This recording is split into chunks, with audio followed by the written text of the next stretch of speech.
Vamos a comenzar a abordar cuáles son las primeras teorías del comercio internacional, es decir, teorías que nos permiten entender o explicar por qué los países exportan o importan determinados productos, a qué tasa o términos de intercambio se cambian esos productos o cuáles son las ganancias del comercio.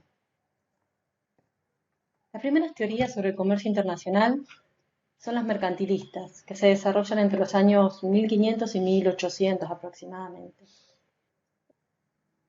Estas teorías se desarrollan no tanto como teorías del comercio internacional, sino como medios para lograr un fin, que es promover los intereses de una nación. ¿Cómo, de acuerdo a estos autores, se puede promover los intereses de una nación? Básicamente teniendo una balanza comercial positiva, es decir, que las exportaciones sean mayores que las importaciones. Esto va a permitir aumentar el gasto, aumentar la producción, aumentar el empleo en esa producción nacional, aumentar las reservas de oro, que permitirán, por supuesto, mantener más ejércitos y tener más colonias. ¿Cuál es la recomendación de estos autores? Básicamente, hacer todo lo posible para tener una balanza comercial positiva, es decir, promover las exportaciones y hacer lo que haya que hacer para evitar las importaciones con distintos mecanismos, como por ejemplo aranceles o cuotas. ¿Cuáles son los principales autores? El mercantilismo ha tenido rasgos particulares dentro de los países que lo han desarrollado, principalmente países europeos y Estados Unidos. Habrán escuchado a Colbert en Francia, a Thomas Moore y William Petty en Gran Bretaña, a Hamilton en Estados Unidos, a Antonio Serre en Italia y muchos otros autores en distintos países. Uno puede preguntar si sigue vigente hoy. En realidad, sí. Toda idea que nosotros tengamos en la cabeza de que promover las exportaciones es algo bueno y aumentar las importaciones es algo malo o negativo para el país, tiene su origen en este tipo de ideas y algunos autores lo llaman neomercantilismo, es decir, no tanto hacer énfasis en la importancia de tener reservas de oro, de promover exportaciones y restringir importaciones para tener más oro, sino para tener más empleos nacionales, promover las exportaciones porque el empleo nacional se requiere para producirlas y desalentar las importaciones porque eso implica pérdida de puestos de trabajo. ¿Cuáles son las críticas que ha recibido este pensamiento? Son básicamente dos. Por un lado tenemos a David Hume, que es un filósofo escocés, en su tratado sobre la balanza comercial, que se considera el primer modelo económico del año 1758, él argumenta que una balanza comercial es posible solo a corto plazo y que con el tiempo se elimina en forma automática. ¿Cómo es esto? Él lo llama a este mecanismo flujo mercancía-precio y se basa en la teoría cuantitativa, que se puede estilizar como esta ecuación que tenemos aquí arriba. Esto quiere decir que el valor monetario de las transacciones, es decir, la cantidad de transacciones que hay en la economía, compra-venta de zapatos, compra-venta de alimentos, compra-venta de automóviles, multiplicadas por el precio de cada una de esas transacciones, tiene que ser igual a la oferta de dinero. ¿Qué es la oferta de dinero? Es la cantidad de unidades monetarias multiplicada por la velocidad de circulación de esas unidades monetarias. ¿Qué quiere decir? Que si tenemos, por ejemplo, 100 monedas de un peso y esas monedas cambian de mano 5 veces en un día, podemos asumir que la oferta de dinero de ese día son 500 pesos. Entonces, de nuevo, el valor monetario de las transacciones tiene que ser igual a la oferta de dinero en esa unidad de tiempo.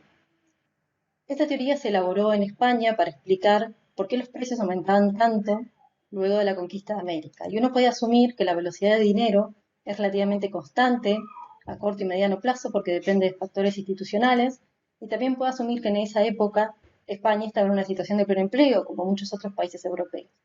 En este contexto, una afluencia de oro y otros metales preciosos lo que va a ocasionar es un aumento en el nivel de precios.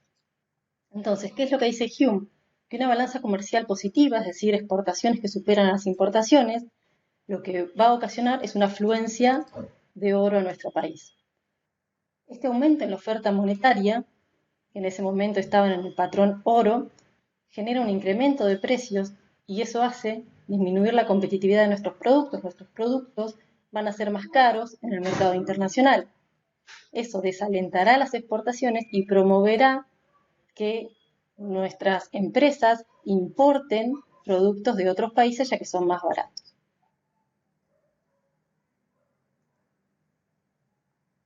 La otra crítica del mercantilismo proviene de Adam Smith.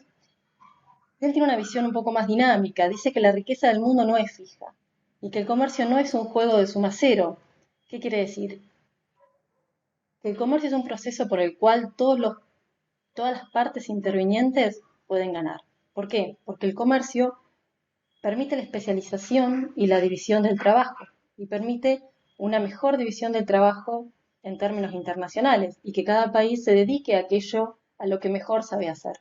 Y en este sentido, el comercio aumenta la productividad en todos los países y permite que todas las naciones se beneficien con el comercio.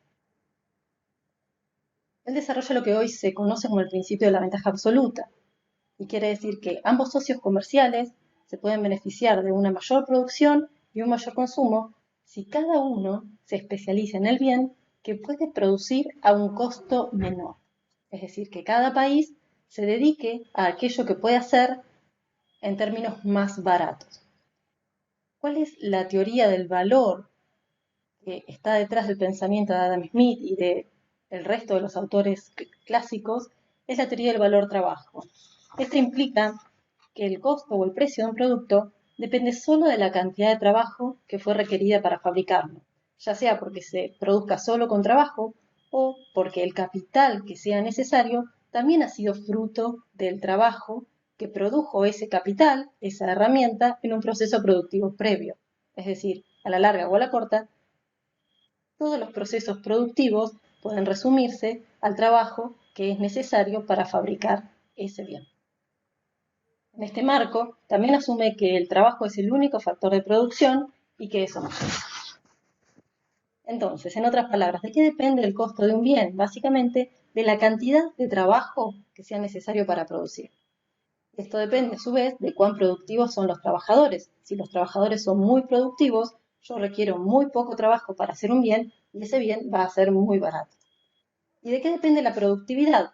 Adam Smith dice que depende de ventajas naturales, como el clima, la tierra o los minerales, es decir, los trabajadores van a ser muy productivos en la producción de trigo si la tierra es apta para producir ese bien.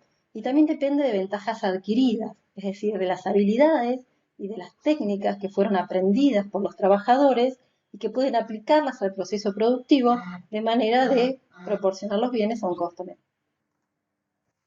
Vamos a ver un ejemplo. Imaginemos que hay dos países, Inglaterra y Portugal, y solo dos bienes, vino y tela. Inglaterra puede producir en cada hora de trabajo 5 litros de vino o 20 rollos de tela, y Portugal en cada hora de trabajo puede producir 15 litros de vino o 10 rollos de tela. Esta es una medida de productividad, la cantidad de producto que puedo hacer en cada hora adicional.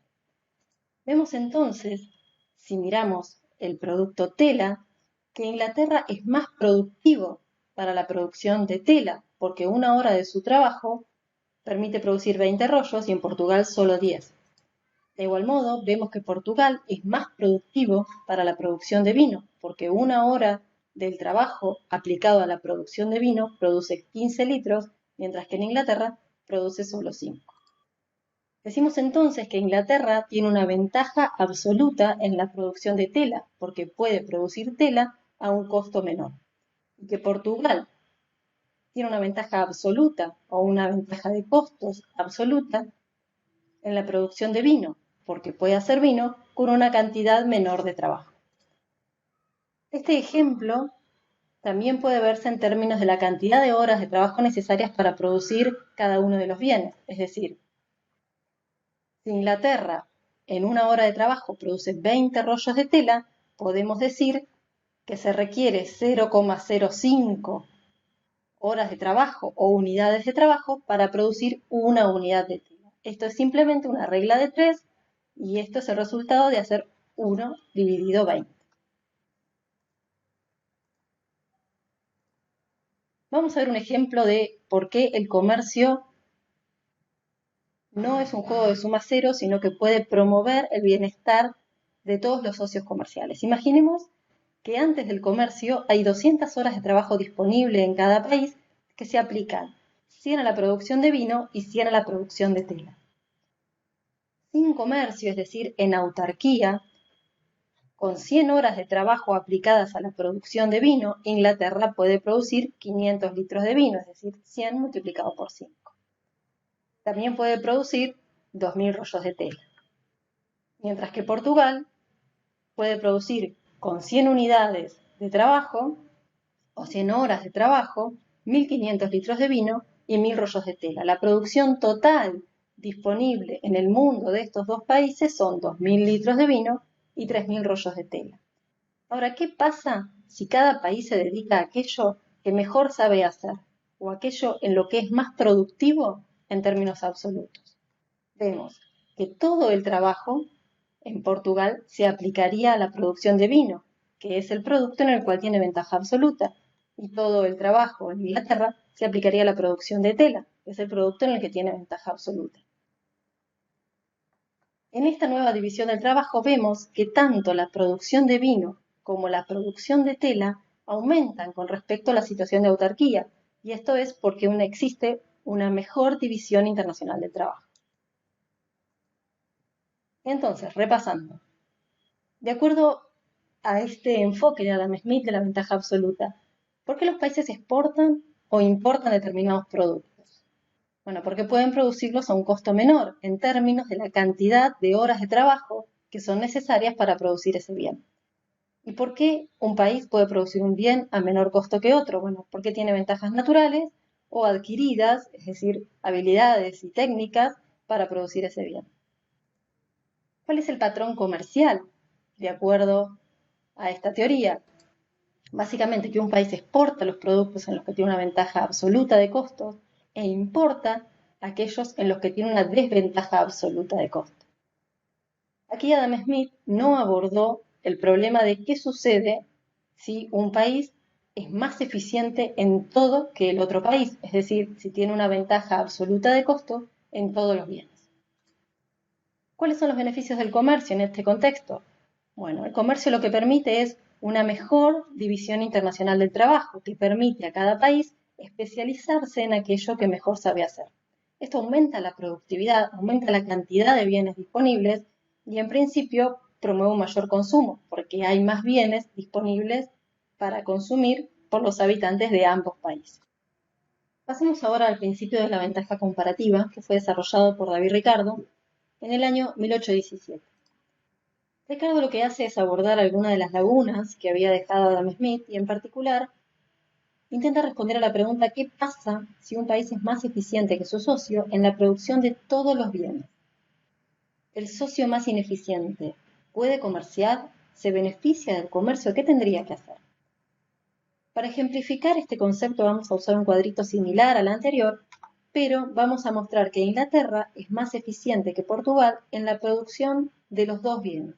Es decir, en una hora de trabajo puede producir 40 litros de vino, mientras que Portugal solo puede producir 20, y también en una hora de trabajo puede producir 40 rollos de tela, mientras que Portugal solo puede producir 10.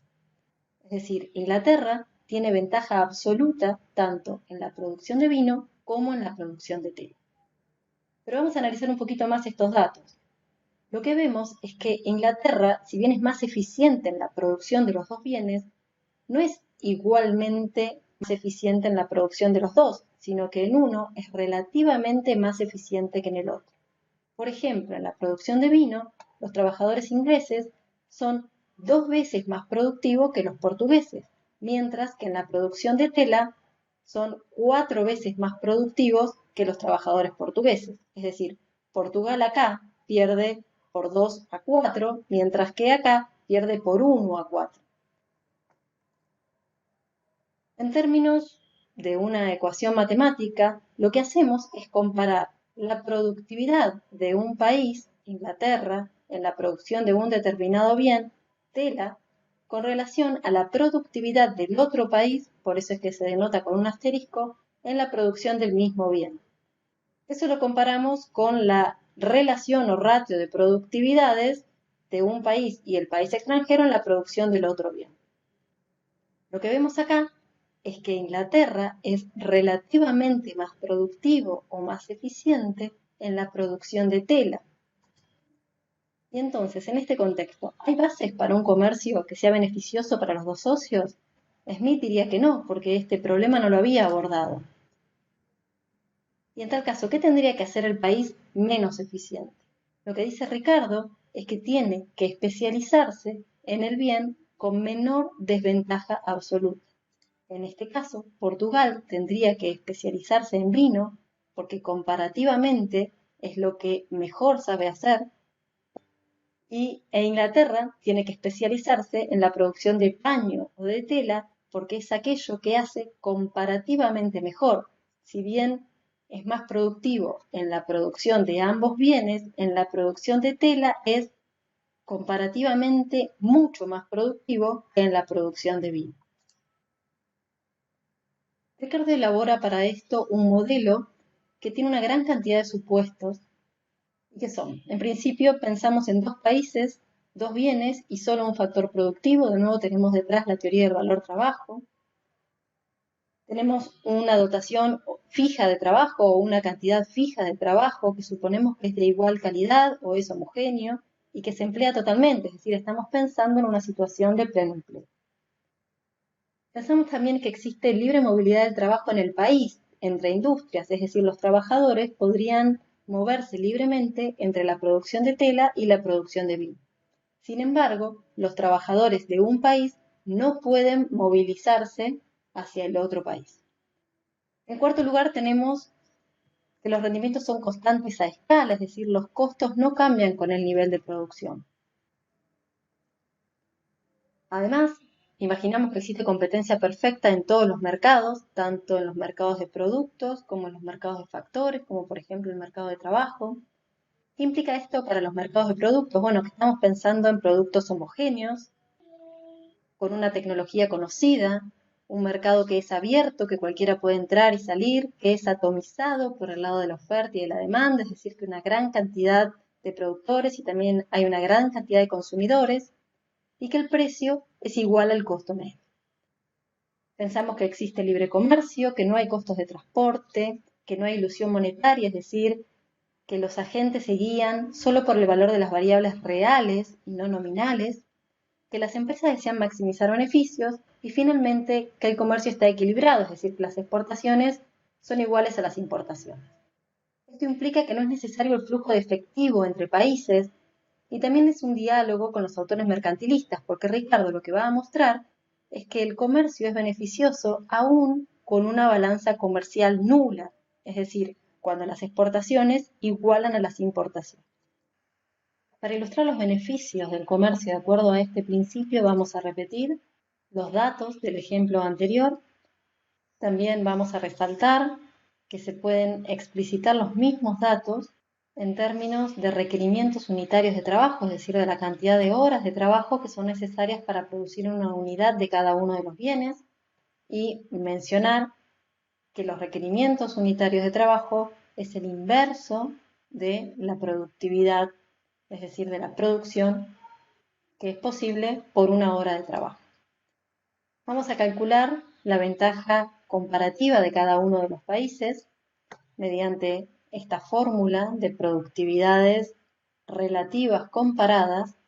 Como los datos son los mismos que en el ejemplo anterior, encontramos que Inglaterra tiene una ventaja comparativa en tela.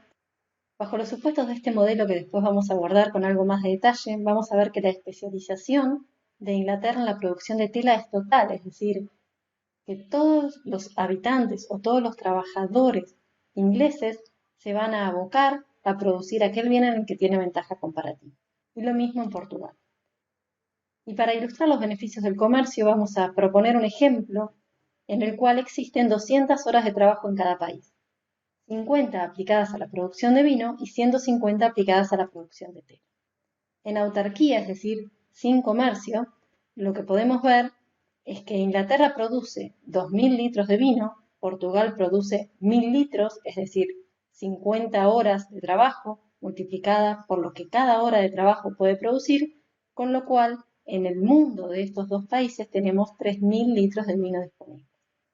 las mismas cuentas con relación a la tela nos dan que en este mundo hay 7.500 rollos de tela disponibles.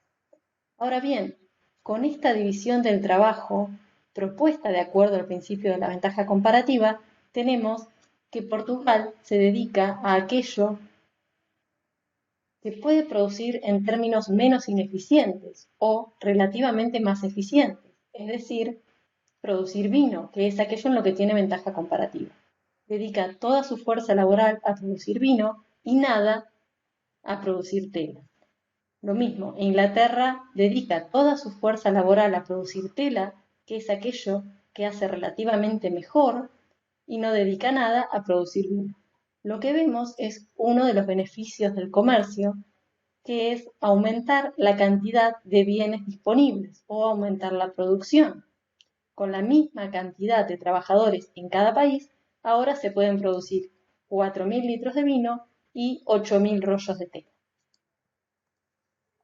Repasando un poco los conceptos y la respuesta que tiene este modelo para las principales preguntas que son de interés para las teorías del comercio internacional. ¿Por qué los países exportan o importan determinados productos? Porque pueden producirlos a un menor costo comparativo con relación al otro país. La diferencia con Adam Smith es que Adam Smith decía que los países exportan determinados bienes porque pueden producirlos a un menor costo, en términos absolutos.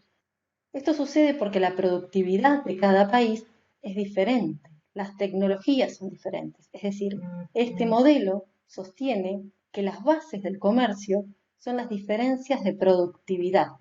Es uno de los modelos que argumenta las relaciones comerciales en función a las diferencias que hay entre los países. En este caso, la única diferencia que se aborda es la diferencia de productividad, sin explicar el por qué existen esas diferencias. ¿Cuál es el patrón comercial? Un país exportará aquellos productos en los que tiene una ventaja comparativa de costos, es decir, en los cuales el costo relativo es menor, e importará los productos en los que tiene una desventaja comparativa de costo. ¿Cuáles son entonces los beneficios del comercio? Que genera una mayor producción total y una mejor división internacional del trabajo.